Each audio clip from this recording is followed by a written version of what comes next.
All right, good morning. Welcome in to our Match Day -1 press conference. We are pleased to be joined by Ottawa Rapid FC head coach Katrine Pedersen and Emma Coates from Bay FC. We will start off and let each of them make a quick statement, and then we will open up to questions both in the room and on the Zoom. All right. Coach, go ahead.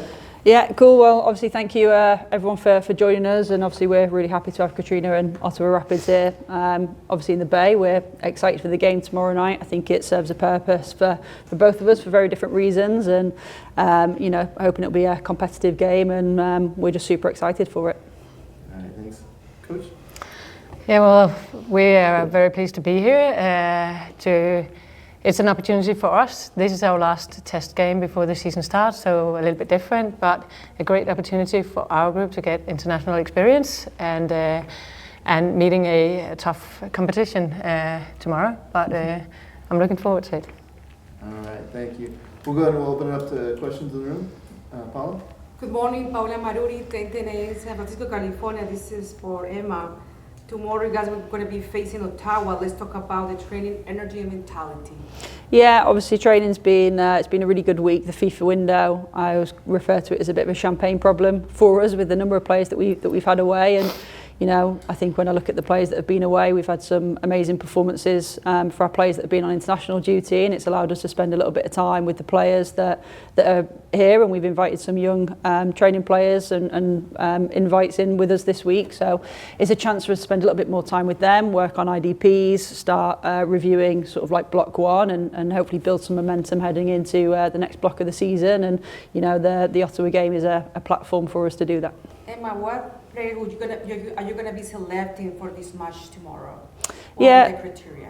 Yeah, I mean, the priority for us is it's an opportunity for those that maybe haven't had as many minutes and experiences so far in the league, and there's lots of depth to our squad, and I think the game's going to be an important opportunity for us to provide those experiences and those opportunities. We want competition for places. I want the players to be giving me a headache, if I'm honest, going into the Gotham game, and this is a platform for people to stand up and put their imprint on the game.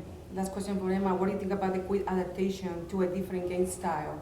Yeah, I think the more experiences we can have against different types of teams that have different playing styles, I think is important for the library of pitches that the players build to help their decision making. I think the more experiences we can provide the players, the better. And some of those players naturally get that through their international environments, and the fact that we can provide that this week for those that are still with us is great. And we're just looking forward for the game to come, and the more experiences we have, the better, and we always bring it back to our style of play, our principles, and make it about us.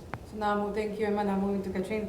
Tomorrow, you guys are going to be facing, for the first time, Bay FC. What has been the process adjusting to the weather, schedule to face your opponent tomorrow? Well, obviously it's very good for us to get here to San Francisco, to play on grass, to be outside. We're training indoor in Ottawa at the moment. It's an opportunity for us to have international experience for all our players. We are also here with an adjusted roster, and it gives us an opportunity to prepare well before our first game against Halifax. And then it's exciting for us that we have a lot of Ottawa players, a lot of homegrown players, both young ones that we brought in because we have players on international duty. But it's a great opportunity to bring them in to get the experience against a very good team. And let's talk about the communication and energy inside and out the field for this match. What is different? Well, it's different for us to play a team outside of the NSL. We've been preparing against opponents in Canada, so having the opportunity to play an international team and a competitive team that we've prepared ourselves on the style of play of Bay FC, but not gone too much into who the players are, but more like how is this going to give us references to our own style of play. So we're focusing on us, how we built upon our style of play, and how we built the culture in the team. Good luck for both. Last question. Tomorrow, Base is going to be hosting the Stars Night, for promotion. Who is your favorite character from this movie, Star Wars Night? Sorry, can you make... Tomorrow is going to be hosting the Star Wars promotion. So who's your favorite character from the movie? From the Star Wars, I'm not a big Star Wars fan, so I'll give it over to him. Oh, okay. My husband's going to be so disappointed because he's such a big Star Wars fan, and I'm probably going to butcher this question, but I'm a fan of Yoda. That's Star Wars, right? Before I embarrass myself. Yeah. Thank you so much. And Thank you. For both. Thank you. Thanks. Coach, if I may just ask you, other than the weather here in San Jose, what made Bay FC the choice for you guys to come here and want to play this friendly?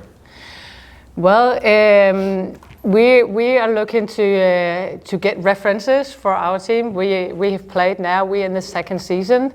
We built a lot in the first season, and now it's about bringing what we built last season to life and having the opportunity to play a team from the NWSL, the best league in the world. That is a great opportunity for us. And when this opportunity came up, we were very happy to come here. And we're meeting a strong team from and well coached, and that's an opportunity for us to grow as a team.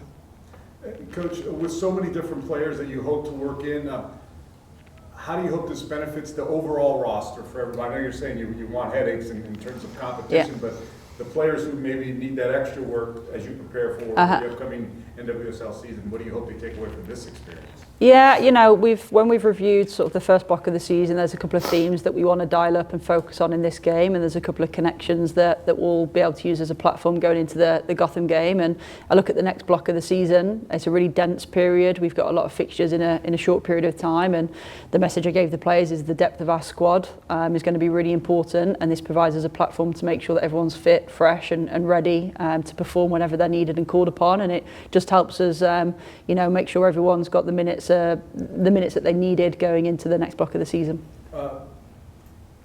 This sport is so different than a lot of the sports we're used to here, where your best players don't leave for international competition. They stay with the team that's paying them the most, the money. Yeah. How challenging is that to keep the continuity going when you have these breaks, especially for you being here for the first year? Yeah, I find it really interesting because obviously for the last 8 years of my career I've been sat on the other side of the table. I know Katrina's got similar experiences. I value international football. I think it's really important for players and their development. I think they get different experiences from playing against or with the best players in the world, and I think that only helps us as a club. It helps them build different experiences. I think while the windows come quite early in our season, 4 games in, for me it's a chance to pause and reflect and take stock of pre-season, the first block of the season, and allows us to spend a little bit more dedicated time to the players that left. So I don't really see it as a challenge. I see it more as an opportunity, and then I look at the players that we've had performing on the world stage, and I'm super proud of what they've been able to achieve on that platform. As you mentioned, only 4 matches in. Where would you assess where you guys are and where you thought you would be? I know it's early, but this early on. Yeah, I think we left the last game before the window a little disappointed in our performance with the result and some of the manner of the performance. But when you zoom out and I look at the block, we've got 6 points on the board, 2 wins, 2 losses. So it's not a bad place to be. Would we like to be ahead? Of course. We're trying to build a real style and an identity, and that doesn't happen overnight. And I think the pleasing bits is there's been games, particularly the North Carolina game. I thought we were brilliant in that game. We took hold of it really early. Our identity was on show. I think the games we've been challenged by, there's some parts of our game that's been exposed, and that'll be our focus in the next block of the season. But from a starting point, I think we're in a good place, and I see a team that's willing, that's hungry, that wants to grow, that wants to compete, and I think we're only going to get better as the season goes on. Thanks, Anthony. We'll go ahead and move to questions from the Zoom. First hand up I saw was from Dino. Thanks, Jeff. First question for Katrina. Coach, how do you balance managing the pressure with keeping the players loose, staying within the game plan, but also, recognizing that this is a big opportunity for the club?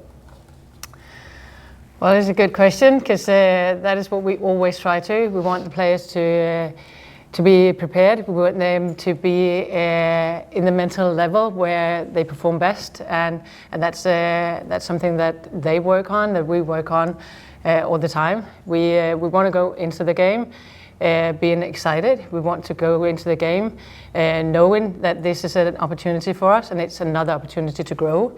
So it's the same way that we work every weekend when we play in the NSL. Obviously, this is a different opponent, but getting that balance right is something that we are used to working with, and the players also have experience with.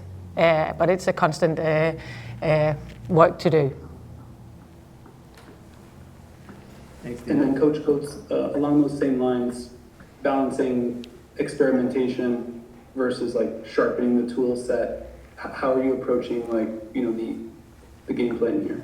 Yeah, I think when you sort of, you've got a real clear game model and principles and a style of play, I think that centres and grounds everything that you do. So I think that's a constant tug of war that you have throughout the season, whether that's a friendly match or whether that's a league match. And we'll always set up our team to win and to be competitive and make sure that we're centering on how we want to do that. I believe in winning and believe in winning well, and for me winning well is executing a style of play. And I think when you've got clarity in what you're trying to achieve and clarity on your principles, I think that helps keep you pragmatic in the decisions that you make. It helps pull you back to what you're trying to do rather than becoming like emotional and erratic. And similar to what Katrine was saying, you always want to put the right balance on the players of, we want that competitive edge, but we want them to play with freedom, with excitement. We want them to be able to express themselves, and the football should be fun. Of course, it's about winning, and we all want to win football matches, but we also want the players to go out there and have fun,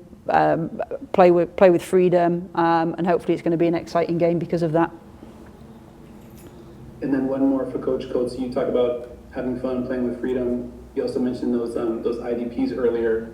I know you're not a huge fan of this question, but are there players that you feel like are maybe in mid-season form or later season form? I know Alex Pfeiffer, 2 goals, 2 assists, 270 minutes. That has my expectations, but does anybody stand out when I ask you that question?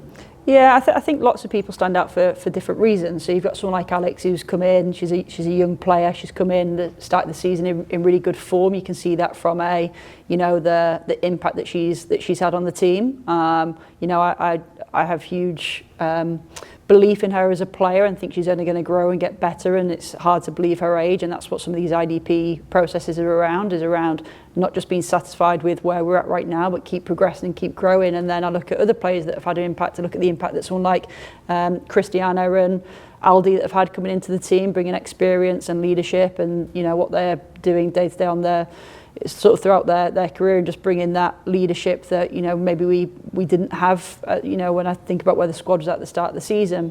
But then I also think around how important players like Jamie Shepherd are and Kelly Hubley, the players that maybe aren't getting the accolades because they're maybe not getting the minutes, but they're so important to the team. What they do to prepare the rest of the team day in, day out in training, giving the best version of themselves, that stuff's really important. So yes, there's players that are forefront and centre in terms of who catches the headlines, the Claire Huttons, the Alex Pfeiffers, the Christianas, players like that.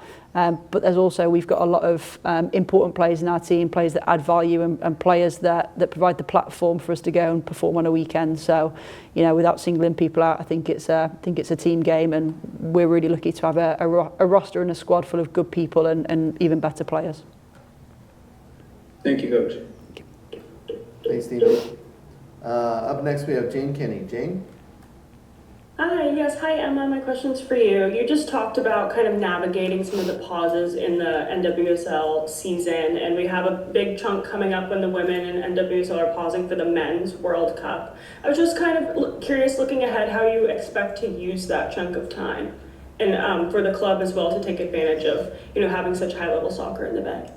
Yeah, I think first and foremost, I think it's a really exciting period. I look at not even just soccer, just sport in the Bay, right? It lives and breathes sport and high performance. I think that's really exciting. I look at the NWSL, and I look at how exciting the league's been the first half of the season, and I'm excited when I look at our next chunk of games. And we love it as coaches, as players, when games come thick and fast and we're able to put on good performances. So that gets us up and out of bed every morning, wanting to give the best version of ourselves and be competitive and connect with our fans in our stadium. And then I look at the exciting tournament coming in with the Men's World Cup, and that's always good for a country when you host a World Cup. And as I say, coming from international football, I feel that's an exciting opportunity for the country, hopefully for the national team. It connects people to the game. I think there's a bigger impact on these tournaments in just youth sport in particular, and the connection to the game and the wider impact impact it can have. So I think soccer and football in this country is in a really good place. I think it's an exciting time for teams in the Bay Area, and being selfish, I'm just looking forward to getting all our players back now from the FIFA window and preparing for the next block of games, and particularly the Gotham game after we've played the Ottawa fixture. All right, thanks, Jane.